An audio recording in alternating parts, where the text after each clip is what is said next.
Hey, so hello and welcome back everyone to this another beautiful, wonderful सा video. हम लोग आज बहुत ही एक इम्पॉर्टेंट टॉपिक करने वाले दोस्तों, वो है appointment of directors that are retiring via rotation. दोस्तों रिटायरिंग वाया रोटेशन का मतलब क्या होता है कि एक के बाद एक। फॉर एग्जाम्पल टर्न लेना। क्या लेना बताओ? टर्न लेना। जब बचपन में आप लोग झूला झूलते थे, आप लोग क्या करते थे? एक के बाद एक टर्न लेते थे। इसी प्रकार से यहाँ पे एक के बाद एक डायरेक्टर्स टर्न लेते हैं रिटायर होने में। ये एवरी ईयर होते हैं दोस्तों, ये एवरी ईयर होता है। ठीक है, अब हम लोग देखने वाले इसका क्या ज़रूरत था सर? बच्चों वाली हरकत क्यों करना है सर? एवरी ईयर डायरेक्टर्स को रोटेशन के बेसिस पे क्यों निकालना है सर? है ना सर? हम लोगों ने तो पढ़ा कि सर 5 साल जो है एक डायरेक्टर जो है आराम से चला सकता है, कोई दिक्कत वाली बात नहीं है। इंडिपेंडेंट डायरेक्टर के बारे में बात नहीं हो रहा दोस्तों। ये जो रिटायरमेंट बाय रोटेशन है, इसमें इंडिपेंडेंट डायरेक्टर नहीं आता। इनको बहुत सारे डायरेक्टर्स नहीं आते। कौन नहीं आते मैं बताऊंगा, लेकिन तुमको सिंपल दिमाग में समझना है कि पकड़ लो ऐसे डायरेक्टर्स है, ये सारे डायरेक्टर्स है कंपनी में, इनमें से कुछ डायरेक्टर्स है जो रोटेट करके निकल जाएंगे। कहाँ पे निकल जाएंगे? कंपनी के बाहर। क्या ये समझ में आ रहा है? एजीएम में हम लोग इनको निकाल देंगे। क्या बताओ? एजीएम में हम लोग इसको निकाल देंगे, रिटायर करवा देंगे। क्या ये समझ में आ रहा है? इनको हम लोग कहते हैं रोटेशनल डायरेक्टर्स। क्या बताओ? Rotational directors. अब इसका नियम क्या है मैं तुमको सबसे पहले वो समझा देता हूँ, उसके बाद कारण बताऊंगा कि क्यों हम लोग ये रोटेशन के बेसिस पे हम लोग डायरेक्टर्स को निकालते हैं। ठीक है, कंपनी लॉ में बोला गया है दोस्तों कि अगर तुम्हारे कंपनी में ये पैनल ऑफ डायरेक्टर्स है, इनमें से टोटल नंबर ऑफ डायरेक्टर्स से 2/3 डायरेक्टर आपको रोटेशनल डायरेक्टर्स अपॉइंट करने होंगे।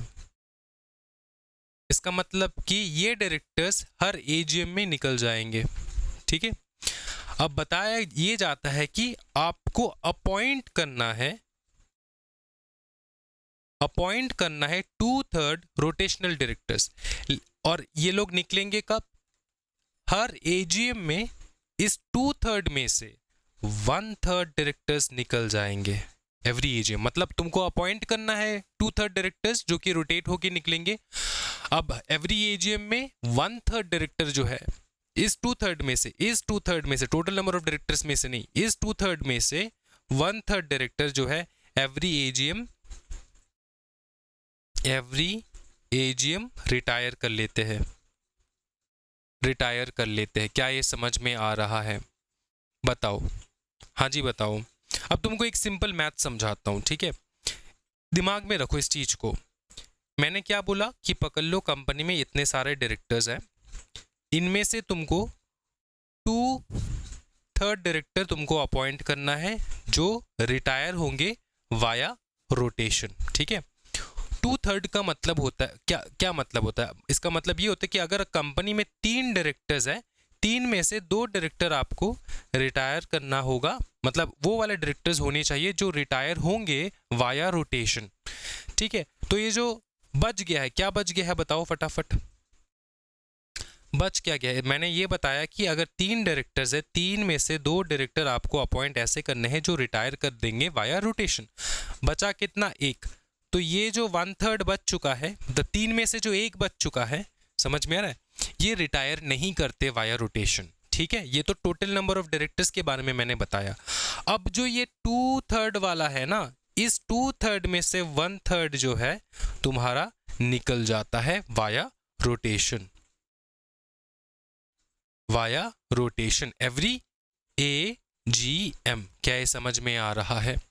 मतलब हम लोग अपॉइंट तो कर रहे हैं 3 लोग हम लोग अपॉइंट कर रहे हैं जिनको हम लोग रिटायर कर देंगे वाया रोटेशन।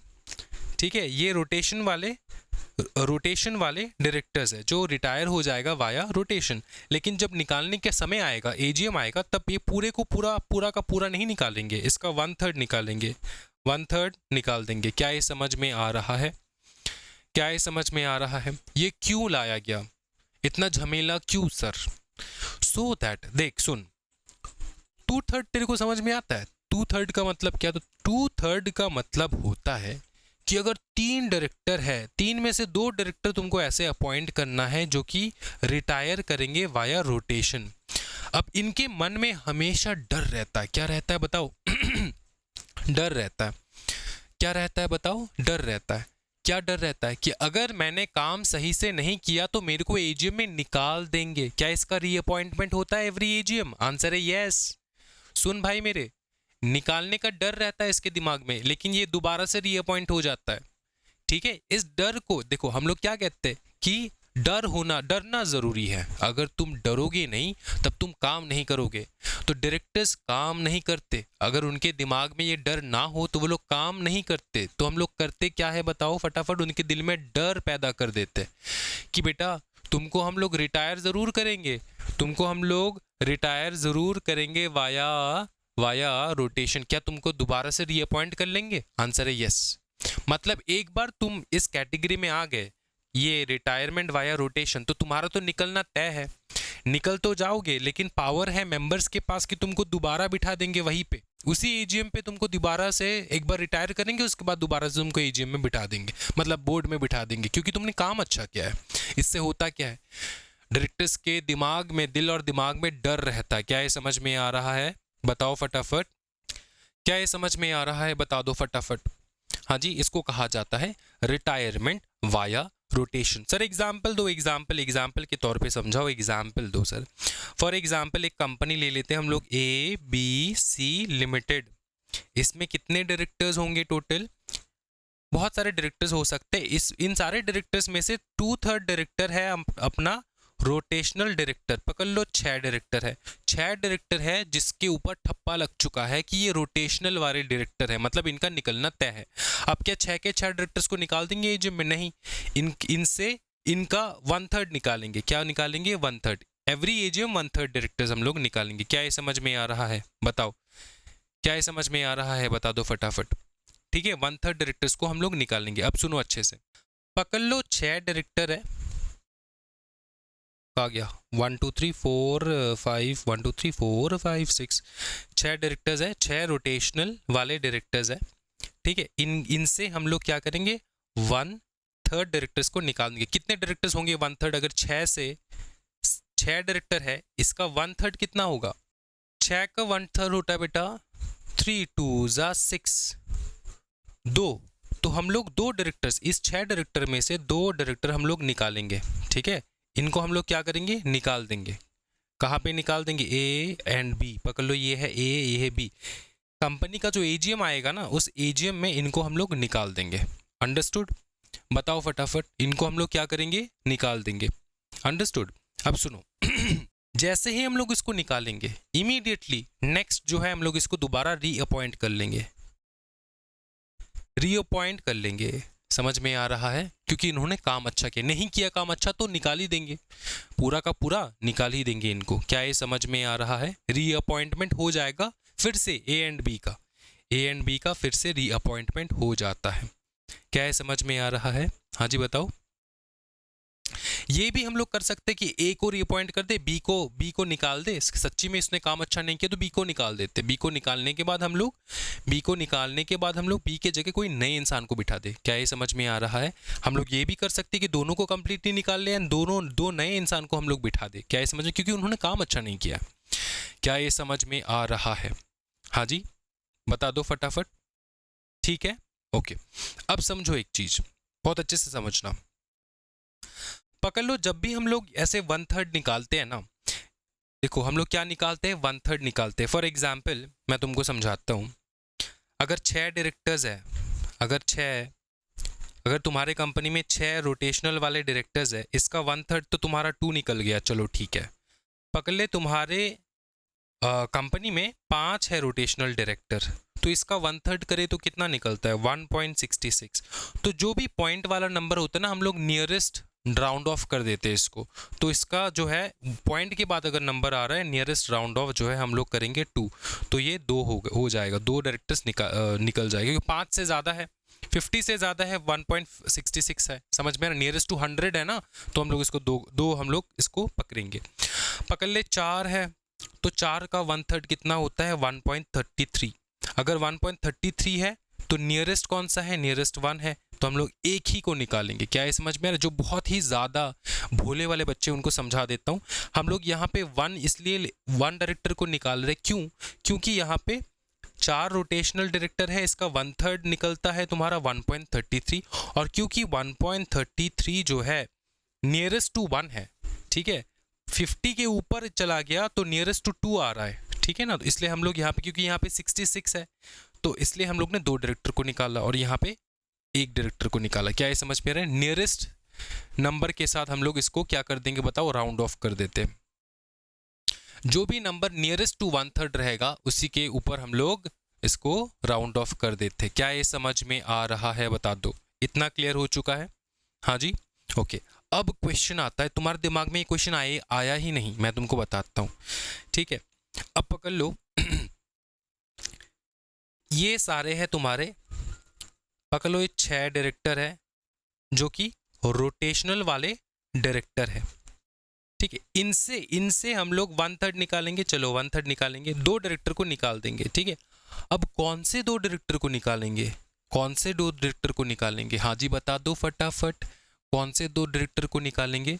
दोस्तों हम लोग चेक करेंगे कौन सबसे पुराना डायरेक्टर है, कौन सबसे किसका अपॉइंटमेंट सबसे पुराना है, किसका अपॉइंटमेंट सबसे ज़्यादा है, किसने सबसे ज़्यादा ऑफिस में बैठा है, उसको हम लोग नेक्स्ट टारगेट करते हैं। क्या ये समझ में आ रहा है? अगर तुम सबसे पुराने हो तो तुमको सबसे पहले टारगेट किया जाएगा। क्या ये समझ में आ रहा है? इससे क्या होता है कि सबका नंबर आएगा, है ना।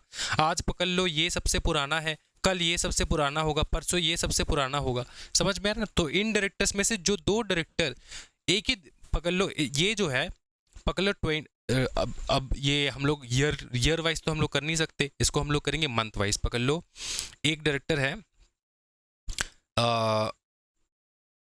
अप्रैल में, ये डायरेक्टर जो है अपॉइंट हुआ, ठीक है, अप्रैल, ये मई में, ये जून, ये जुलाई, जून जुलाई अगस्त, ये सितंबर, ठीक है। तो अप्रैल से हम लोग काउंट करेंगे, अगर एक साल हम लोग काउंट करेंगे, अप्रैल ये हो गया 1 महीना, ये हो गया 2 महीना, ये 3 4 5 6, ठीक है।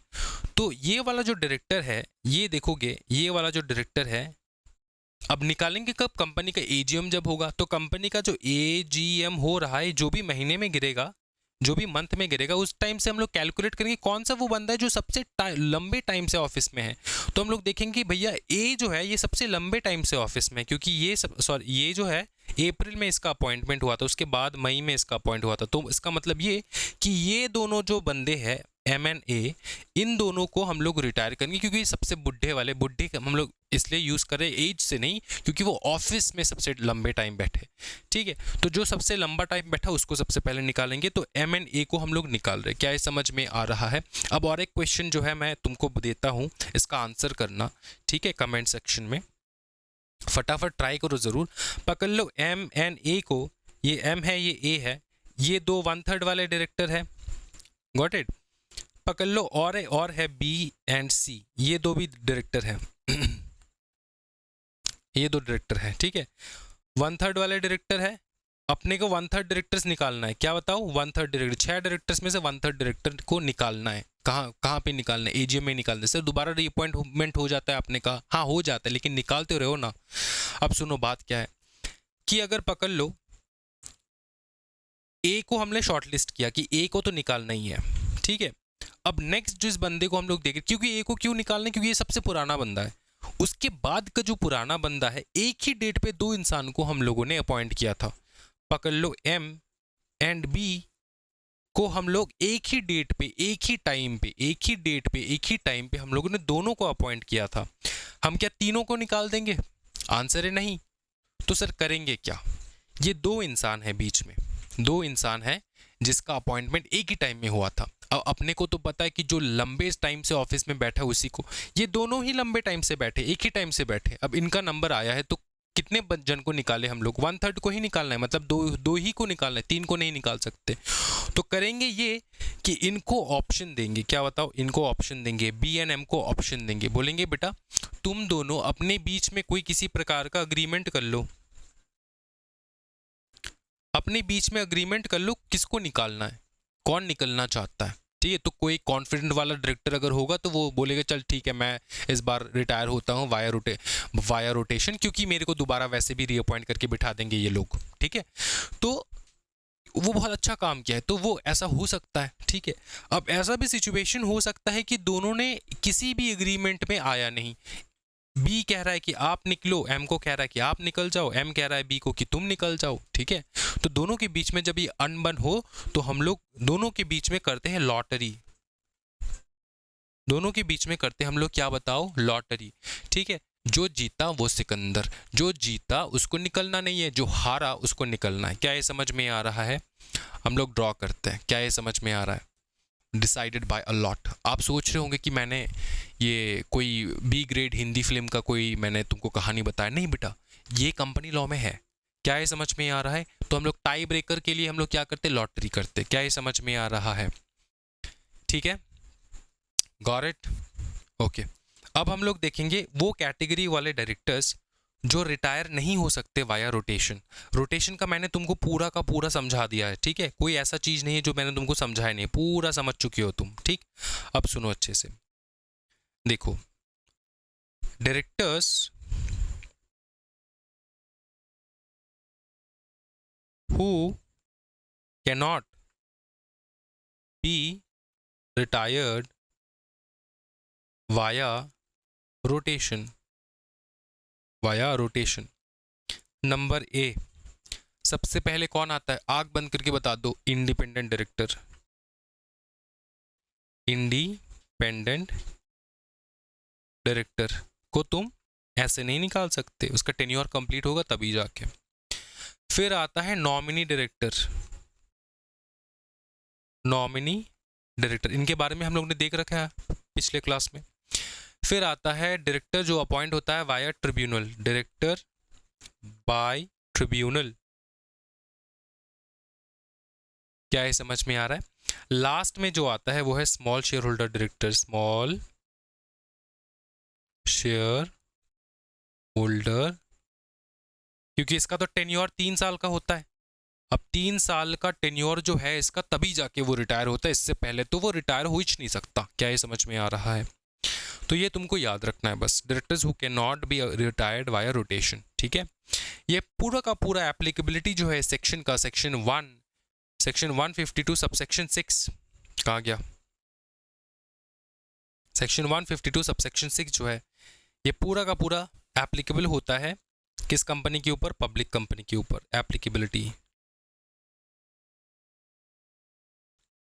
एप्लीकेबिलिटी होता है किसके ऊपर? ओनली पब्लिक कंपनी, प्राइवेट के ऊपर नहीं होता है, याद रखियो, ठीक है। समझ में? 1% कंपनी के ऊपर नहीं होता है, सिर्फ पब्लिक कंपनी के ऊपर होता है। पब्लिक जो है वो लिस्टेड भी हो सकता है, अनलिस्टेड भी हो सकता है, इसका ध्यान रखना। समझ में आ चुका है? टोटल नंबर ऑफ डायरेक्टर्स में से कितने डायरेक्टर को अपन लोग अपॉइंट करेंगे जो कि रिटायर होंगे वाया रोटेशन? 2/3। निकालने का जब वक्त आएगा तब हम लोग कितने को निकालेंगे? 1/3। क्या ये समझ में आ रहा है? कितने को निकालेंगे? 1/3। उसी मीटिंग में हम लोग इनको दोबारा अपॉइंट करके बिठा देंगे, ठीक है। समझ में आ रहा है? हाँ जी, got it. Independent directors include नहीं होता, नॉमिनेट डायरेक्टर्स इंक्लूड नहीं होते, डायरेक्टर्स बाय ट्रिब्यूनल इंक्लूड नहीं होता, and small share holder director जो है वो भी इंक्लूड नहीं होता है। अब आज के इस चैप्टर का सबसे बड़ा टॉपिक सेक्शन 164। सेक्शन 164 बहुत ज़्यादा हॉट टॉपिक है, बहुत ज़्यादा मतलब समझ लेना, बहुत ज़्यादा हॉट टॉपिक है एग्जाम के लिए। डिस्क्वालिफिकेशन ऑफ डायरेक्टर, क्या बताओ? डिस्क्वालिफिकेशन ऑफ डायरेक्टर्स, इसका मतलब कि कोई बंदा जो डायरेक्टर बनना चाहता है, वांट टू बी, या फिर कोई बंदा हु इज अ डायरेक्टर,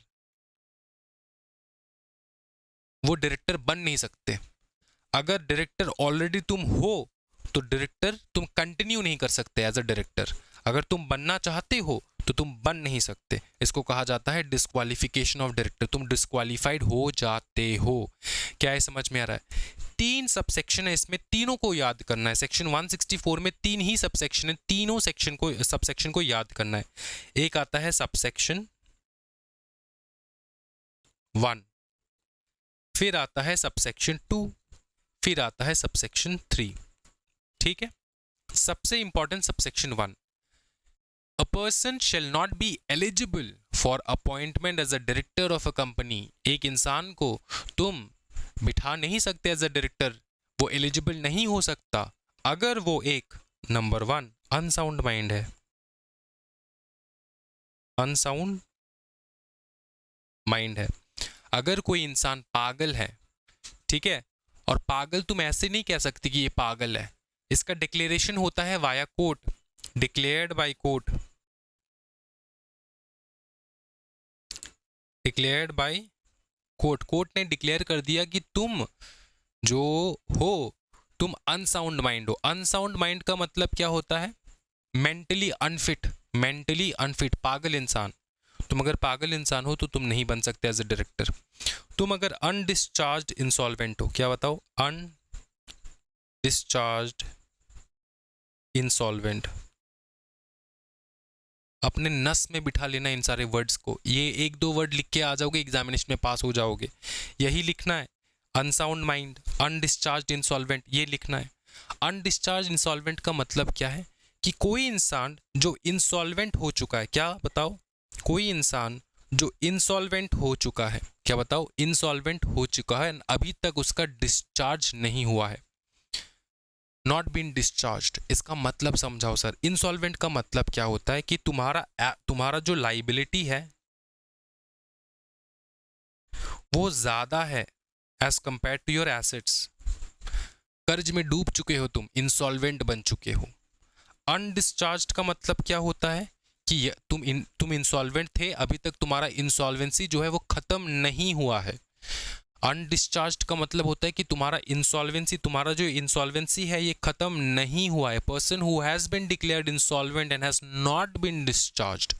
ठीक है, कौन करता है डिस्चार्ज? सर जैसे हम लोग हॉस्पिटल में जाते, हॉस्पिटल में डॉक्टर हमें डिस्चार्ज करते, ठीक है, तो यहाँ पे हमको कौन डिस्चार्ज कर रहा है सर?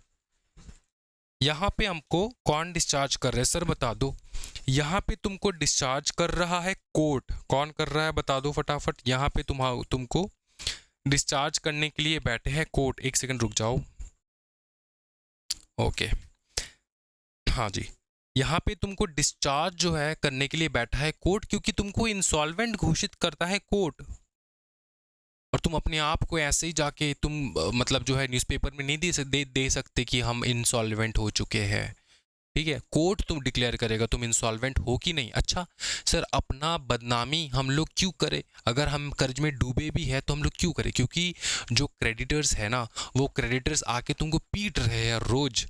समझ में आ रहा है? तुमको पीटा जा रहा है रोज, बोल रहे हैं कि पैसे निकाल, पैसे निकाल, पैसे निकाल। ठीक है, तो तुम करोगे क्या? तुम कोर्ट में जाओगे, बोलोगे कि सर मेरे को इंसॉल्वेंट डिक्लेयर कर दो, जो भी इन्वेस्टिगेशन करना है करके देख लो सर, मेरे जो लाइबिलिटीज़ है that is more than my assets, I can not die, so declare me as an insolvent. समझ में आ रहा है? तो कोर्ट ने तुमको इंसॉल्वेंट डिक्लेयर कर दिया है और अभी तक तुम्हारा डिस्चार्ज नहीं हुआ है। मतलब कोर्ट ने ये नहीं कहा कि तुम्हारा इंसॉल्वेंसी खत्म हो चुका है, तुम अब सारे लेन देन जो है वो तुमने प्रॉपरली कर, मतलब क्या कहते हैं उसको, पेमेंट कर दिया है सब कुछ। ठीक है, चुकता कर दिया जिसको हम लोग कहते हैं। ठीक,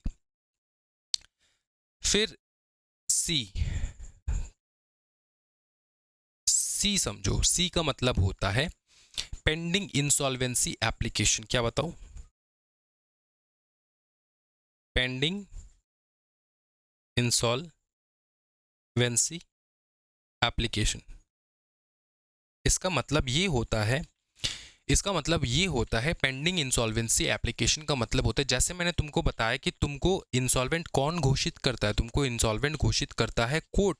तो तुमने एप्लीकेशन भेजा है कोर्ट में, अभी भी पेंडिंग है। क्या बताओ? पेंडिंग है, अभी तक तुम इंसॉल्वेंट डिक्लेयर नहीं हुए हो, कोर्ट ने डिक्लेयर नहीं किया है तुमको इंसॉल्वेंट, लेकिन तुमने एप्लीकेशन जरूर भेज दिया है कोर्ट पे। ठीक है, तो अगर तुमने एप्लीकेशन भेज दिया है कोर्ट पे एंड वो पेंडिंग चल रहा है, तो तब भी तुम एज अ डायरेक्टर नहीं बन सकते, तुम डिस्क्वालीफाइड हो। क्या ये समझ में आ रहा है? As a director. Even if not yet declared insolvent, if the application is pending, he cannot be appointed as a director. क्या है समझ में आ रहा है? चौथा देखो, डी, कन्विक्शन. कन्विक्शन, कन्विक्शन जिसमें इम्प्रिजनमेंट मिला है फॉर 6 month और मोर. 6 month और मोर, क्या बताओ? 6 month और मोर. इसका मतलब क्या होता है? कन्विक्शन मतलब कोई भी ऐसा तुमने जुर्म किया हो जिसके लिए तुम कन्विक्ट तुमको किया गया है बाय द कोर्ट. कोर्ट ने डिक्लेयर किया कि तुमने ऑफेंस किया है and you are convicted for that. ठीक है. अब इसमें मॉरल टर्पिट्यूड भी हो सकता है. मॉरल टर्पिट्यूड मतलब जैसे घर में डोमेस्टिक वायलेंस वगैरह करना, इसके कारणवश तुमको 6 महीने का जेल हुआ हो. समझ में आ रहा है ना? तो ये वेदर इन्वॉल्विंग मॉरल टर्पिट्यूड के लिए भी हो सकता है. And sentenced in respect thereof to imprisonment for not less than 6 months. 6 महीने के लिए तुमको जेल जो है हुआ है. 6 महीने के लिए तुमको जेल हुआ है. अच्छा, यहाँ पे एक रिलीफ ये है कि अगर इस घटना को घटे हुए 5 साल हो चुका है, 5 years, 5 years पहले ऐसा कुछ घटना घटा था, तुमने घर में ऐसा, मतलब मॉरल टर्पिट्यूड जो है इसका मतलब होता है डोमेस्टिक वायलेंस वगैरह कुछ तुमने घर में किया हो. ठीक है. सिद्धांत के विरुद्ध जाके तुमने कुछ किया हो एंड मॉरली जो कि बहुत रॉन्ग है, ऐसा कोई काम किया हो, तो तुमको कोर्ट ने क्या कर दिया बताओ? जेल भेज दिया. कहाँ भेज दिया बताओ? जेल भेज दिया 6 महीने के लिए. तो तुम जो है डिस्क्वालीफाइड हो. ठीक है. अब ये जो चीज़ है, ये अगर 5 साल गुजर चुका है तो तुम क्वालिफाई हो जाते हो. मतलब एक बार तुमने 6 महीने जेल में, जिस दिन से तुम जेल गए वहाँ से कैलकुलेट होता है, जिस दिन तुम जेल गए, ठीक है, और 6 महीना कंप्लीट हो चुका है, जैसे तुम्हारा कंप्लीशन हो जाता है, 6 महीना तुम जेल में रह चुके हो, उसके बाद तुम निकलते हो, उसके बाद तुम्हारा 5 साल वहाँ से स्टार्ट होता है. और जो स्टार्ट होता है 5 साल बाद, तुम डायरेक्टर बनने के लिए क्या हो जाते हो बताओ? लाइबल हो जाते हो. मतलब क्या कह सकते हैं कि तुम एलिजिबल हो सकते हो. ठीक है. अब इसको लिखना कैसे है? लिखना ऐसा है कि इम्प्रिजनमेंट फॉर 6 month और मोर. ठीक है. And a period of 5 years has not elapsed. मतलब 5 साल elapse नहीं हुआ है from the expiry of the sentence. From the expiry of the sentence. मतलब देखो, ये 6 महीना यहाँ से लेकर यहाँ का जो टाइम पीरियड है 6 month है. ये 6 month तुम कहाँ पे थे? जेल में थे. ठीक है. तो जैसे जेल से निकलोगे, ये जेल के अंदर तुम गए और ये जेल से तुम निकले, जिस दिन निकलोगे वहाँ से 5 साल हम लोग स्टार्ट करेंगे. 5 साल का एक्सपायरी, जब तक 5 साल का एक्सपायरी कंप्लीट नहीं होगा तब तक तुम एलिजिबल नहीं बन पाओगे एज अ डायरेक्टर बैठने के लिए. क्या ये समझ में आ रहा है? बता दो फटाफट, क्या ये समझ में आ रहा है? हमारे पास बहुत जगह है यहाँ पे, हम लोग कंटिन्यू करेंगे यहाँ से. ठीक है. तो ये यहाँ पे करते हैं हम लोग कंटिन्यू. ठीक है. अब इसमें और एक पार्ट है, यहीं पे लिखवा देता हूँ. अगर ना तुम कन्विक्ट हो चुके हो, तुम्हारा इम्प्रिजनमेंट हो चुका है, 6 महीने के लिए हो चुका है, तो कोई दिक्कत वाली बात नहीं है. तुम टेम्पररी 5 साल के लिए तुम डिस्क्वालीफाइड रहते हो, है ना? ये 5 साल के लिए तुम डिस्क्वालीफाइड रहते हो, उसके बाद तुम ज्वाइन कर सकते हो एज डायरेक्टर. लेकिन अगर तुमको किसी भी प्रकार का इम्प्रिजनमेंट हुआ हो फॉर मोर देन या फिर इक्वल्स टू 7 year, 7 साल के लिए अगर सजा हुआ हो, तुम हो जाते हो परमानेंटली डिस्क्वालीफाइड. तुम फिट नहीं हो एज अ डायरेक्टर बैठने के लिए, तुम परमानेंटली क्या हो जाते हो?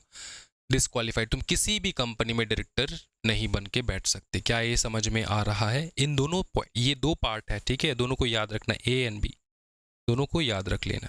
ठीक है. अब देखो नेक्स्ट हम लोग करेंगे, ए बी हो गया, ये कौन सा था? डी, सी, डी, फिर आता है ई. ई देखो, ई वाला पॉइंट देखो अभी भी सबसेक्शन 1 ही चल रहा है. ठीक है. ई में बताया कि कोर्ट ने कोर्ट ने या फिर ट्रिब्यूनल ने तुमको डिस्क्वालीफाई कर दिया, कोर्ट ने या फिर ट्रिब्यूनल ने तुमको डिस्क्वालीफाई कर दिया। कोई भी कोर्ट, कोई भी एनसीएलटी मतलब नेशनल कंपनी लॉ ट्रिब्यूनल, इस ट्रिब्यूनल को हम लोग कहते हैं, हमारा कौन है, नेशनल कंपनी लॉ ट्रिब्यूनल, ठीक है। इसने अगर बता दिया, ऐसा बोल दिया कि तुम डिस्क्वालीफाइड हो, तो वो जो है डायरेक्टर नहीं बन सकता। क्या ये समझ में आ रहा है? ये एक ऑर्डर पास कर दिया वाया एनी कोर्ट या फिर ट्रिब्यूनल, तो तुम डिस्क्वालीफाइड हो। क्या ये समझ में आ रहा है? ठीक है, ई हो चुका है। एफ देखो,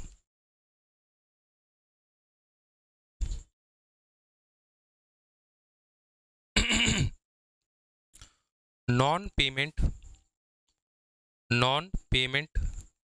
ऑफ कॉल मनी। अगर तुम एक डायरेक्टर हो, तुमने कंपनी से शेयर्स खरीद रखा है, शेयर के लिए हम लोगों ने फर्स्ट कॉल किया, सेकंड कॉल किया, थर्ड कॉल किया। फर्स्ट कॉल तुमने पेमेंट कर दिया, सेकंड कॉल तुमने पेमेंट नहीं किया, थर्ड कॉल तुमने पेमेंट नहीं किया, तो पेमेंट जो है तुम्हारा बाकी है। फर्स्ट सेकंड थर्ड कॉल, जो भी कॉल हो, कोई भी कॉल मनी हो, एक भी के लिए भी अगर बाकी हो, किसी भी एक के लिए भी बाकी हो, तो तुम डिस्क्वालीफाइड हो। बेटा तुम ही पैसे नहीं दे रहे हो कंपनी को, तो तुम क्या उम्मीद कर रहे हो शेयर होल्डर्स तुमसे क्या सीखेंगे? क्या ये समझ में आ रहा है? समझ में आ रहा है? बताओ।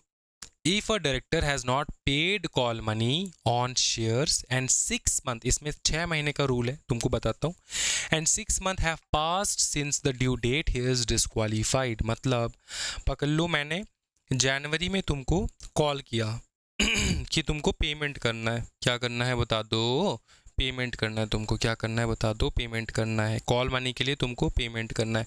जनवरी में कॉल किया, जनवरी चला गया, फरवरी, मार्च, अप्रैल, मई, जून, जुलाई आ गया, ठीक है। 6 महीने बीत गया। समझ में आ रहा है? ये 1 2 3 4 5 6 जून तक तो 6 महीने बीत गया, जून कंप्लीट हो चुका है। तो 6 महीने अगर बीत चुका है, ठीक है, 6 महीने अगर बीत चुका है, तो तुम डिस्क्वालीफाइड हो। क्या हो बताओ? डिस्क्वालीफाइड हो। 6 मंथ इसको ऐसे लिखेंगे, 6 मंथ हैव elapsed, ऐसे लिख देंगे इसको, एंड 6 मंथ हैव elapsed। इसका मतलब ये कि अगर तुम डायरेक्टर हो, करंटली डायरेक्टर हो कंपनी में, ठीक है, और तुम्हारा कॉल हुआ हो, और इसमें से पकड़ लो सेकंड, थर्ड या फिर फोर्थ मंथ में तुमने पेमेंट कर दिया, तब तो कोई दिक्कत वाली बात नहीं है। 6 महीने तक तुमको कोई कुछ नहीं बोलेगा, लेकिन जैसे 6 महीना पार हो गया ना, तुमको डायरेक्टरशिप से ही हटा देंगे, क्योंकि तुमने कॉल मनी पेमेंट नहीं किया है। क्या समझ में आ रहा है? ई एफ हो चुका है। हम लोग जी देखेंगे दोस्तों, हम लोग जी देखने वाले।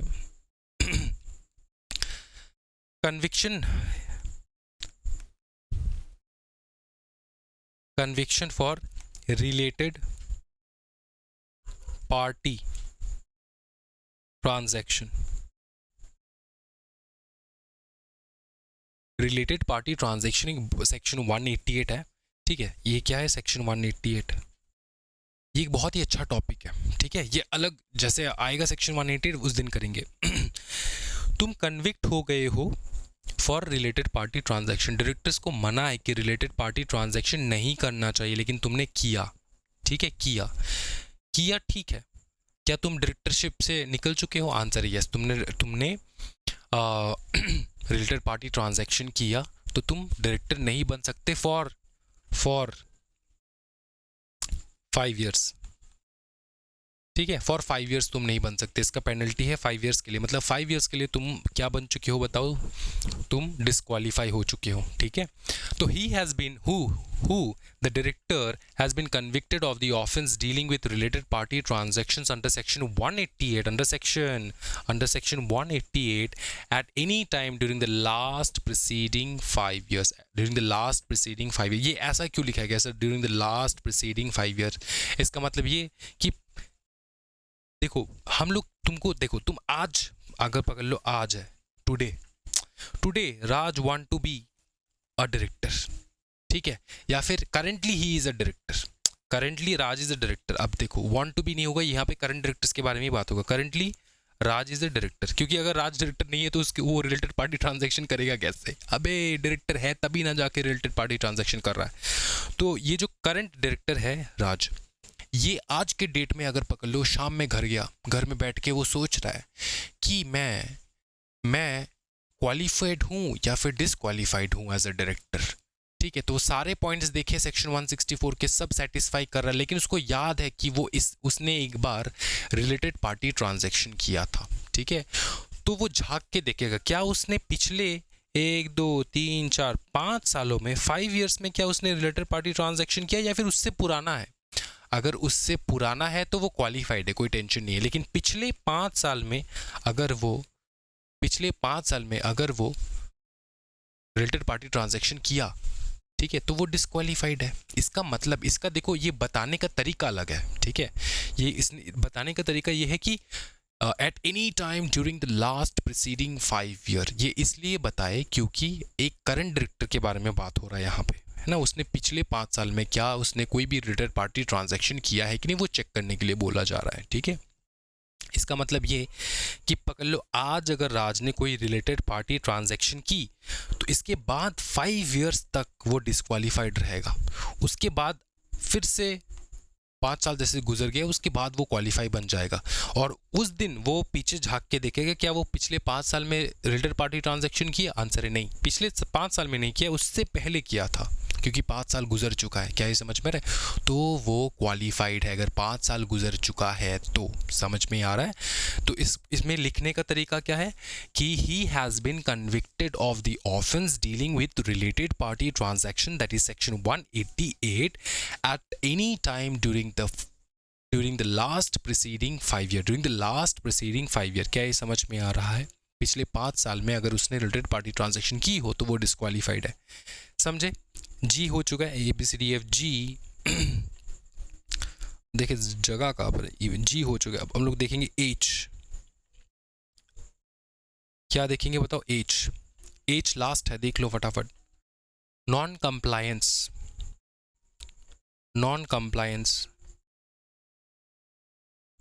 Compliance with section 152 subsection 3। पता है 152 सबसेक्शन 3 क्या कहता है? डिन, director identification number, director identification number. उसके पास अगर कोई डायरेक्टर आइडेंटिफिकेशन नंबर ही नहीं है, डिन ही नहीं है, तो डायरेक्टर बनेगा कैसे? वो डिस्क्वालीफाइड है। He can not be a director because he doesn't have any DIN. Is that clear? तो ये एज तक का पॉइंट जो है तुमको दिल और दिमाग में बिठा लेना। ये हम लोगों ने सबसेक्शन 1 देखा है। अब जो हम लोग देखने वाले वो सबसेक्शन 2 और 3। 2 और 3 बहुत छोटा है, सिर्फ यही थोड़ा लंबा था। क्या ये समझ में आ चुका है? अब देखो सबसेक्शन 1 हम लोगों ने कंप्लीट कर लिया है। अब हम देखिए सबसेक्शन 2।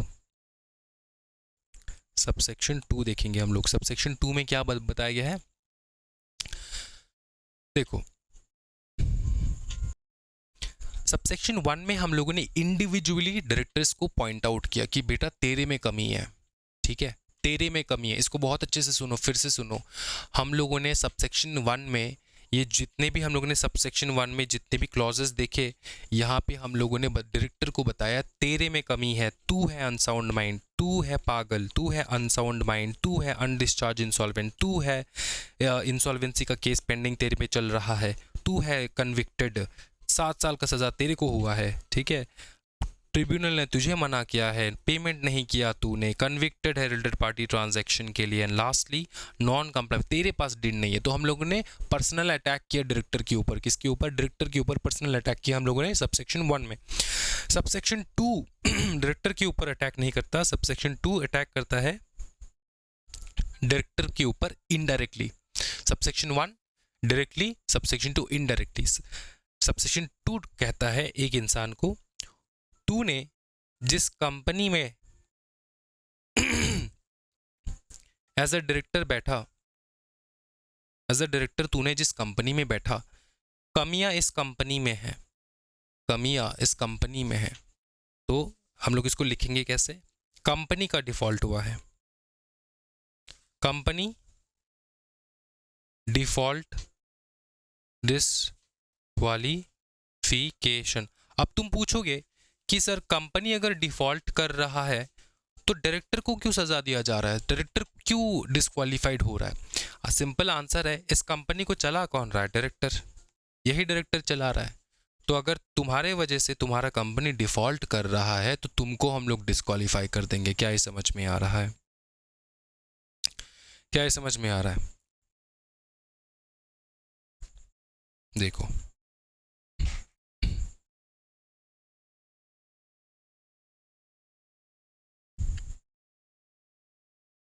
तुमने अगर, पहला पॉइंट देख लो फटाफट, तुमने अगर फिनेंशियल स्टेटमेंट,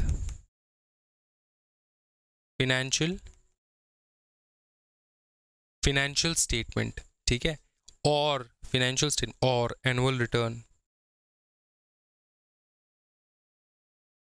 फाइल नहीं किया, did not file what? Financial statement, annual return, ठीक है, कितने टाइम के लिए? For continuous 3 year, continuous 3 year. अगर 3 साल कंटिन्यूसली तुमने ना तो एनुअल रिटर्न फाइल किया है, ना तो फिनेंशियल स्टेटमेंट फाइल किया है, तो तुम कितने घटिया डायरेक्टर हो सकते हो, सोचो। क्या समझ में आ रहा है? पिछले 3 फाइनेंशियल ईयर का जो फिनेंशियल स्टेटमेंट है, एनुअल रिटर्न, तुमने फाइल ही नहीं किया, तो तुम डिस्क्वालीफाइड हो जाते हो। क्या ये समझ में आ रहा है? क्या ये समझ में आ रहा है? बी देखो, बी वाला point, failed to repay deposit, fail to repay deposit. अब सिर्फ डिपॉजिट नहीं, अच्छे से सुनो, तुमने जो डिपॉजिट एक्सेप्ट किया, ठीक है, तुमने जो डिपॉजिट वाला चैप्टर जब आएगा तब डिपॉजिट पढ़ा दूंगा। तुमने जो डिपॉजिट एक्सेप्ट किया वो तो तुम फेल हो गए पेमेंट कर, रीबैक तुमको डिपॉजिट, किसी ने तुमको डिपॉजिट किया, वो तुमको दोबारा से उसको देना था, तुम नहीं दे पाए, या तो इसकी डिपॉजिट के ऊपर लगता है इंटरेस्ट, इंटरेस्ट भी तुम नहीं दे पाए, ना तो डिपॉजिट रीपेमेंट कर पाए, डिपॉजिट पेमेंट नहीं होता, डिपॉजिट का रीपेमेंट होता है, ठीक है, रीपे होता है। Deposit did not repay, and interest did not पे, इंटरेस्ट तुमने पे नहीं किया, इसी डिपॉजिट के ऊपर जो इंटरेस्ट बनता है वो इंटरेस्ट तुमने पेमेंट नहीं किया, एंड इंटरेस्ट पेमेंट नहीं किया, डिपॉजिट जो है उसका रीपेमेंट तुमने नहीं किया, ठीक है, तो तुम डिस्क्वालीफाइड हो। क्या हो बता दो फटाफट? डिस्क्वालीफाइड हो दोस्तों। क्या समझ में आ रहा है? अब देखो अगेन, ये तो डिपॉजिट हो गया। दूसरा सेम चलेगा, फेल टू रीपे। रीपे में हम लोग डिबेंचर जब कहते हैं ना, तो उसमें रीपे नहीं होता, उसमें क्या होता है? रिडीम होता है। हम लोग क्या करते हैं? रिडीम करते हैं डिबेंचर्स को। डिबेंचर्स एक प्रकार का लोन होता है, after a period of time उसको रिडीम करना होता है, ठीक है। Fail to redeem, debentures, fail to redeem debentures, जिस ड्यू डेट पे डिबेंचर्स को रिडीम करना था तुम नहीं कर पाए, या तो उसका इंटरेस्ट ना दे पाए, डिबेंचर प्लस इंटरेस्ट लिख दिया मैंने, ठीक है, प्लस उसका इंटरेस्ट तुमने नहीं दे पाए, ठीक है, या तो डिविडेंड ना दे पाए। क्या बताओ? तीसरा, डिविडेंड डिक्लेयर किया, डिड नॉट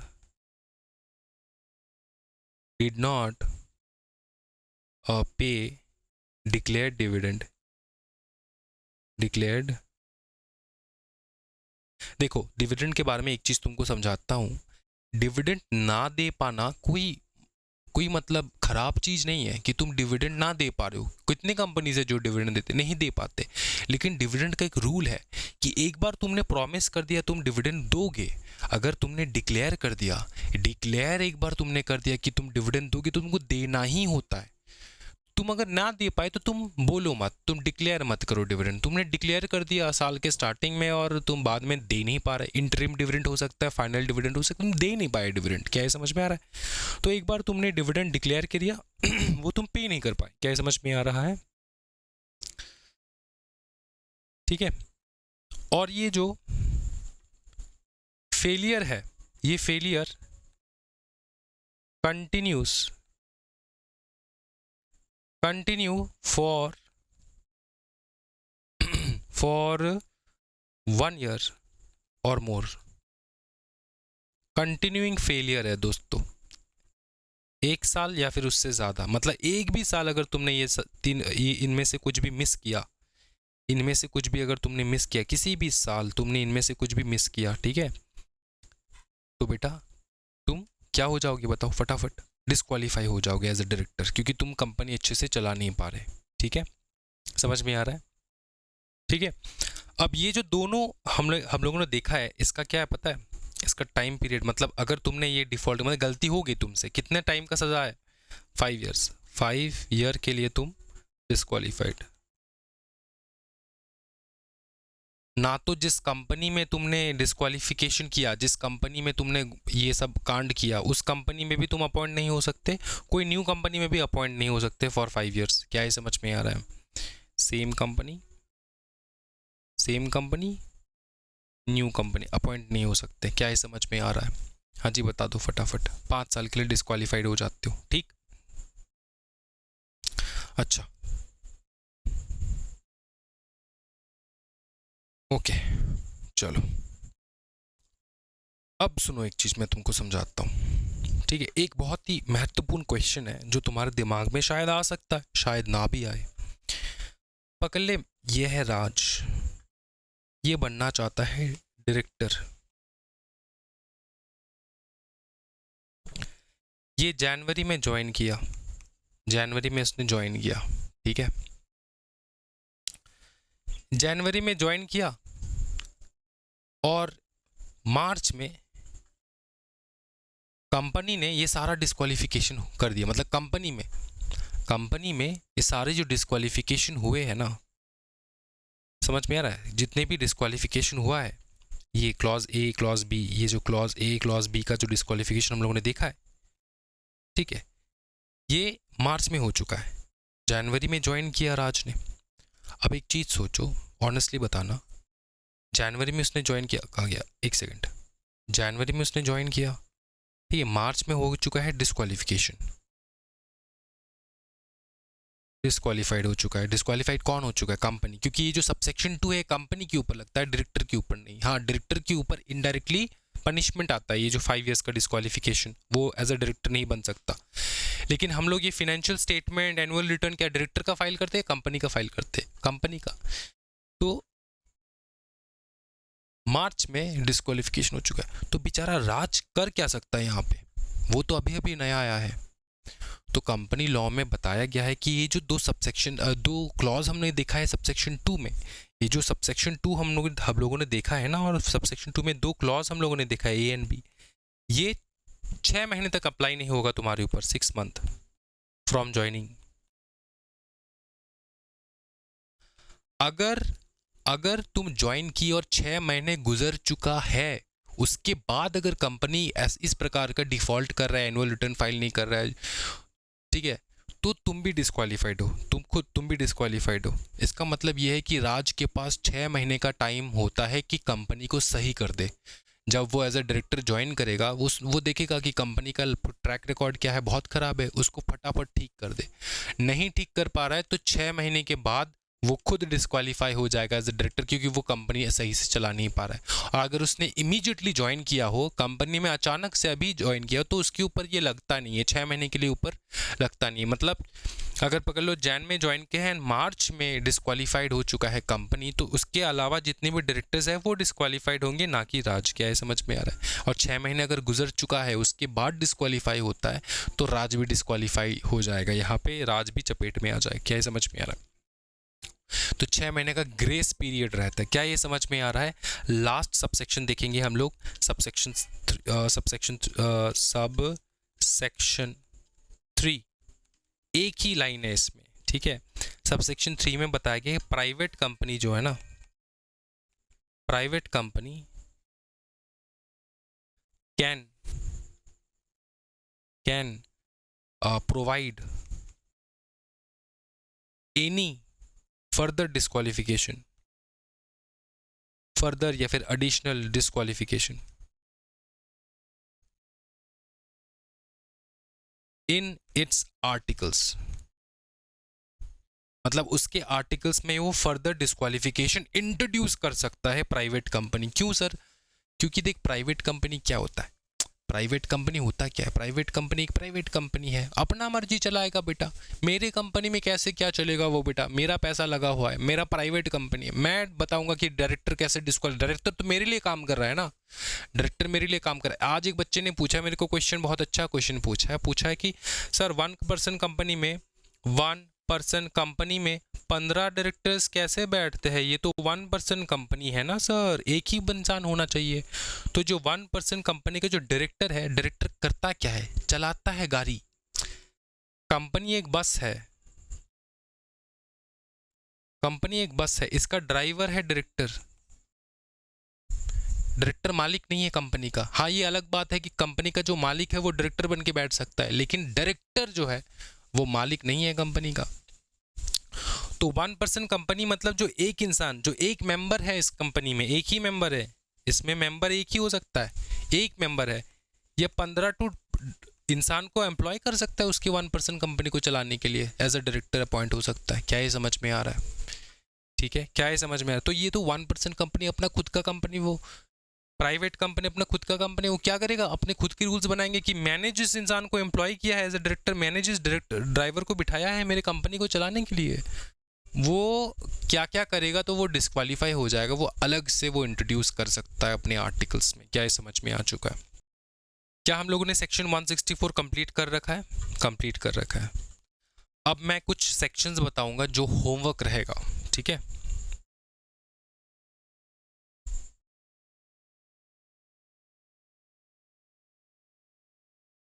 कुछ सेक्शंस बताऊंगा मैं जो होमवर्क रहेगा दोस्तों, सेक्शंस को लिख लो फटाफट। कराऊंगा नहीं मैं ये सेक्शन 166, ये है duties of director. Duties of director, director का क्या काम होता है कंपनी में, ये तुम अपने आप पढ़ोगे। क्या है समझ में आ रहा है? बता दूं एक एक करके, मैं ऑरली बताता हूं, ऐसे तुम सुन लो अच्छे से, ठीक है? Duty to act according to the articles, articles के हिसाब से वो काम करता है। Duty to act in good faith, अच्छे मन से, अच्छे भावना से वो काम करना चाहिए। Duty to exercise due care, skill and diligence, carefully वो काम करेगा, स्किल लगा के, डिलीजेंस से। Duty to avoid conflict of interest, कोई भी कॉन्फ्लिक्ट नहीं होना चाहिए उसकी ड्यूटी और उसकी इंटरेस्ट के बीच में, ठीक है? Duty to make undue gain, मतलब अनड्यू गेन का मतलब क्या होता है, duty not to make, sorry मैंने ड्यूटी टू मेक बताया, duty not to make undue gain, मतलब अपने खुद के बेनिफिट के लिए कुछ काम नहीं करेगा, मतलब अपने खुद का गेन हो बाकी का लॉस हो, ऐसा नहीं, ठीक है? फिर duty not to assign office, अपना काम किसी दूसरे को असाइन नहीं कर सकता। वो अपॉइंट हुआ है, राज अपॉइंट हुआ है एज अ डायरेक्टर, वो सैम को नहीं बिठा सकता अपने जगह। क्या है समझ में आ रहा है? ये रेलवे का जॉब नहीं है दोस्तों। पनिशमेंट फॉर कॉन्ट्रावेंशंस, उसका अगर कॉन्ट्रावीन करे, ठीक है, तो उसके ऊपर पनिशमेंट भी लगता है। पता है पनिशमेंट कितना लगता है? 1 लाख रुपीज़, ठीक है, जो एक्सटेंड कर सकता है टू 5 लाख रुपीज़। तो एकदम सिंपल चीज़ है, थोड़ा चीज़ मैं तुमको बताऊंगा रीड करने के लिए। नेक्स्ट, ये हो चुका है हमारा सेक्शन, हम लोगों ने सेक्शन 166 सब सेक्शन 1 से हम लोगों ने कंप्लीट कर रखा है। 1 2 3 4 5 6 मैंने बता दिया, 7 तक बता दिया, ठीक है? ड्यूटीज़ को अच्छे से कर लेना है। नेक्स्ट आता है सेक्शन 167 जो है वेकेशन ऑफ ऑफिस। क्या बताओ? वेकेशन ऑफ ऑफिस, ठीक है? ये नेक्स्ट क्लास में करवा दूंगा। वेकेशन बहुत छोटा सा टॉपिक है, vacation of office next class में करवा दूंगा, ठीक है? अच्छा, उसके बाद हमारा आता है वेकेशन ऑफ ऑफिस के बाद हम लोग करेंगे क्या करेंगे okay, resignation of director, section 168 करेंगे, रेजिग्नेशन ऑफ डायरेक्टर, ठीक? समझ में आ रहा है? रेजिग्नेशन ऑफ डायरेक्टर करेंगे, बहुत ही सिंपल टॉपिक है।